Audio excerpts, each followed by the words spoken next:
వనవాసం ఎందుకు చేయాల్సి వచ్చిందో తెలుసా? రాజ్యానికి వారసుడిగా నిలవాల్సిన వాడు అడవికి ఎందుకు వెళ్ళాడు?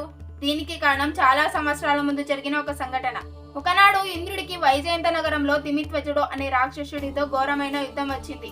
ఆ యుద్ధంలో ఇంద్రుడు ఒక్కడే గెలవలేక అయోధ్య రాజు దశరథుడికి సహాయం కోరాడు. యుద్ధానికి బయలుదేరిన దశరథుడు అన్ని విద్యలు తెలిసిన కైకేయిని కూడా తనతో పాటు తీసుకెళ్లాడు. యుద్ధంలో తిమిత్వజుడు దశరథుడిని తీవ్రంగా గాయపరిచాడు. ఆ సమయంలో సారథ్యం చేస్తున్న కైకేయి భర్తను రక్షించేందుకు రథాన్ని అక్కడి నుంచి దూరంగా తీసుకెళ్లింది. కొంతసేపటికి రాక్షసులు మళ్లీ దాడి చేయగా మరోసారి ధైర్యంగా దశరథుడిని రక్షించి వేరొక సురక్షిత స్థలానికి తీసుకెళ్లింది. అలా కైకేయి 2 సార్లు దశరథుడి ప్రాణాలను కాపాడింది. యుద్ధం ముగిసిన తర్వాత దశరథుడు చాలా భావోద్వేగానికి లోనయ్యాడు.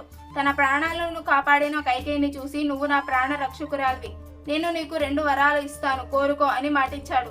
కానీ అప్పట్లో కైకేయి, ఇప్పుడు నాకు ఎలాంటి కోరికలు లేవు, అవసరమైనప్పుడు అడుగుతాను అని చెప్పి ఆ వరాలను తీసుకోలేదు. కాలం గడిచింది, సంవత్సరాలు గడిచాయి.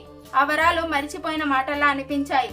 కానీ రాముడు యువరాజుగా పట్టాభిషేకం పొందబోతున్న సమయంలో మంతర మాటల వల్ల కైకేయి మనసు మారింది. అప్పుడు ఆమెకు ఆ దశరథుడు ఇచ్చిన 2 వరాలు గుర్తుకొచ్చాయి. అవే వరాలు రాముడిని 14 సంవత్సరాలు అరణ్యవాసానికి పంపించాయి. భరతుణ్ణి అయోధ్య రాజుగా చేశాయి. అలా యుద్ధ భూమిలో ఇచ్చిన మాట అయోధ్య చరిత్రనే మార్చేసింది.